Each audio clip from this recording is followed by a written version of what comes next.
Hello friends.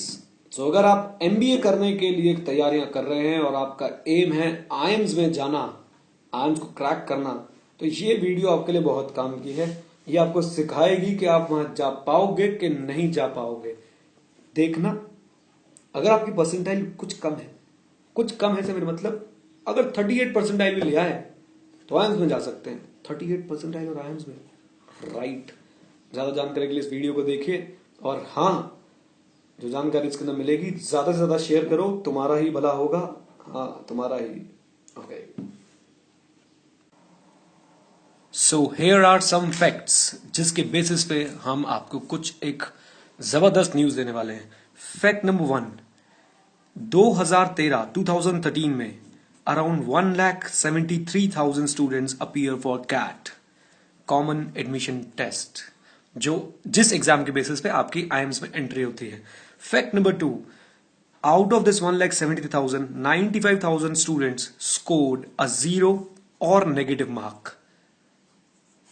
Fact number 3, cut off, IIMs की cut off, IIMs की जो cut off होती है वो आपको, वैसे तो आईएम्स डिक्लेयर करता नहीं है, बट हाँ, क्योंकि वो एक पब्लिक नॉलेज है, तो जैसा कि आप सब जानते हैं India is a democratic country, तो हम लोग आरटीआई के थ्रू उसके बारे में पता लगा सकते हैं। एक भले मानस ने, जिसका नाम है दीपक मेहता, आरटीआई फाइल करी और आरटीआई फाइल करके आईएम्स की कट ऑफ निकलवा ली। तो आईएम्स की करंट ईयर की कट ऑफ, यानी जो 2013-15 का बैच था, उसकी कट ऑफ कुछ ऐसे थी। जनरल कैटेगरी के लिए जो कट ऑफ गई थी दैट वाज 98.28, और जो शेड्यूल्ड ट्राइब के लिए कैटेगरी आपकी कट ऑफ गई थी दैट वाज 38.34। इमेजिन इनके बीच में डिफरेंस कितना था। इनके बीच में डिफरेंस अगर आप देखेंगे तो था लगभग 59.94। इतना परसेंट का डिफरेंस है, इतनी परसेंटाइल का डिफरेंस है एक जनरल बंदे में और एक शेड्यूल्ड ट्राइब बंदे में। देखने वाली बात यह है कि इसका मतलब क्या हुआ।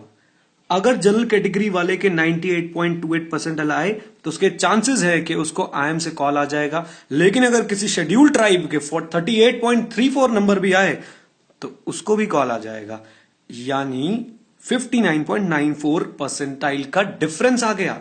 ओके, अब चौथा फैक्ट जो मैं आपको बताने वाला हूं वो सुन के शायद आप जहां बैठे हैं वहां से उछल जाएंगे, और वो चौथा फैक्ट ये है कि अगर आप कैट के एग्जाम में एक भी क्वेश्चन अटेम्प्ट नहीं करते, इवन यू अटेम्प्ट 0 क्वेश्चन, आप सिर्फ अपना नाम लिख के आ जाओगे, आपने 0 क्वेश्चन अटेम्प्ट किए हैं, you just right your name, कुछ आइडिया है कितने नंबर मिलेंगे? You will get approximately 55 percentile. Yes, आपने बिल्कुल सही सुना। अगर आप सिर्फ अपना नाम भी लिख के आ गए शीट पे और कुछ नहीं किया, कोई भी क्वेश्चन अटेम्प्ट नहीं किया, तो भी आपके कैट में नंबर आएंगे, परसेंटाइल आएगी 55। ये कैसे कि सर एक भी क्वेश्चन अटेम्प्ट नहीं किया और तब भी मेरी परसेंटाइल कितनी हो गई, जल्दी बताओ? 55, राइट। अब ये तो मैं समझा देता हूं आपको, just wait for a moment. लेकिन अगर इन सब का हम कंक्लूजन निकालें, सर कट ऑफ थी कितनी? जनरल के लिए 98.28, एसटी के लिए 38.34। अगर आप एक भी क्वेश्चन अटेम्प्ट नहीं करके आते तो जरा ध्यान से, उस केस में वो कितनी परसेंटाइल मिलती है? 55। यानी एक एसटी बंदा अगर एक भी क्वेश्चन अटेम्प्ट नहीं करके आया तो सर उसकी परसेंटाइल कितनी हुई? 55। यानी उसको आईएम से कॉल पक्का आएगी। और एक जनरल बंदा अपनी जी जान लगा के, सारी कोचिंग लेके, पता नहीं क्या क्या करके, कितना कुछ करके आया सर, और बाई चांस सोच के देखो उसकी परसेंटाइल रहेगी 98.27, he will never receive a call from IIMs. तो इसी को बोलते हैं हमारे देश की विडंबना। इक्वालिटी देखा कितनी जबरदस्त है। अब आते हैं पॉइंट पे कि सब बिना एक क्वेश्चन अटेम्प्ट करे भी 55 परसेंटाइल कैसे आ सकती है। वो 55 परसेंटाइल कैसे आ सकती है, कैट का स्कोरिंग का तरीका, उस पर डिस्कशन करते हैं। ओके, तो हम ये देखना चाह रहे थे कि कैट में 0 क्वेश्चन करने के बाद भी आपकी 55 परसेंटाइल कैसे आ सकती है।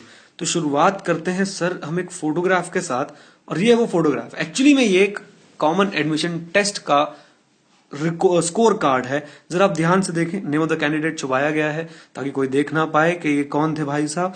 और आप यहां देखोगे कि जो परसेंटाइल हमने डिस्कस करी थी, इन्होंने QA एंड DI में इनका स्कोर है आउट ऑफ 225 82, और परसेंटाइल बन रही है 53.61। और VALR में इनका स्कोर है 83 और इनकी परसेंटाइल बन रही है 57.23। दो सेक्शंस में टोटल मिला के इनका स्कोर हुआ है 165 और इनकी जो परसेंटाइल निकल के आ रही है 55.46। अब आपके दिमाग में एक क्वेश्चन घूम रहा होगा कि भाई इसने तो कोई ना कोई क्वेश्चन किया होगा तभी इतने मार्क्स आए। नहीं सर, कैट का एक प्रोसेस है अपना स्कोर निकालने का, जिसमें सबसे पहले रॉ स्कोर निकाले जाते हैं, उसके बाद उनको इक्वेट किया जाता है और उसके बाद स्केलिंग की जाती है। ये जो मैंने दो वर्ड यूज किए, इक्वेट और स्केलिंग, ये शायद आपकी समझ में एकदम से ना आए। These are some technical terms, statistical process है। हाँ, अगर आप बोलो कि आपको इस बंदे से मैं मिला दूं तो वो मैं जरूर कर सकता हूं आपके लिए। चलते हैं और जरा मिलते हैं इस व्यक्ति से कि व्यक्ति है कौन। ये है मिस्टर जीपी। मुझे नहीं पता कौन है, बट मैं जब सर्च करने लग गया तो जीपी का फंडा एक वेबसाइट समझ आई हमें, और उसमें एक आर्टिकल लिखा हुआ था अजब कैट की गजब कहानी दोबारा। तो अजब कैट की गजब कहानी दोबारा में जब मैं पहुंचा तो मैंने एक आर्टिकल के सेक्शन में जाकर देखा, 0 अटेम्प्ट फैचेस 55.46 परसेंटाइल, और इन भाई साहब लिखा है I took CAT on 16 October 2013 in the 10 AM slot and did not attempt any question. और जो मार्कशीट अभी हम देख रहे थे, सेक्शन 1 में 53.61, सेक्शन 2 में 57.23 और ओवरऑल सेक्शन में 55.46, ये इन्हीं भाई साहब की मार्कशीट है। और यहां पे इन्होंने एक लाइन भी लिखी हुई है, as I have confirmed earlier on Facebook the CAT score card doing the rounds with the above score is mine. तो ये रही सर उस बंदे की मार्कशीट जिसने कुछ भी अटेम्प्ट नहीं करा था। ये भाई साहब किसी कोचिंग सेंटर के लगते हैं और इन्होंने सिर्फ कैट को समझने के लिए काम किया था। That's it. So I hope आपको ये जितने फैक्ट्स आपको बताए गए, इनसे आपको पता चला कि अगर आप शेड्यूल ट्राइब नहीं है तो आईएम्स में जाना बड़ा मुश्किल है, लेकिन अगर आप शेड्यूल ट्राइब है तो सिर्फ पेपर ब्लैंक छोड़ के आ जाओ और आईएम्स से कॉल आ जाएगी। तो अब क्या करना है सोच लो, अवेयरनेस फैलाओ, लोगों के साथ शेयर करो और कोशिश करते हैं इस सिचुएशन को बदलने की। Thank you very much. और हाँ, हमें सब्सक्राइब करना ना भूलें, नीचे एक लाल रंग का सब्सक्राइब बटन है, उसे सब्सक्राइब कर लें और जुड़े रहें साथ में। Thank you very much. जय हिंद।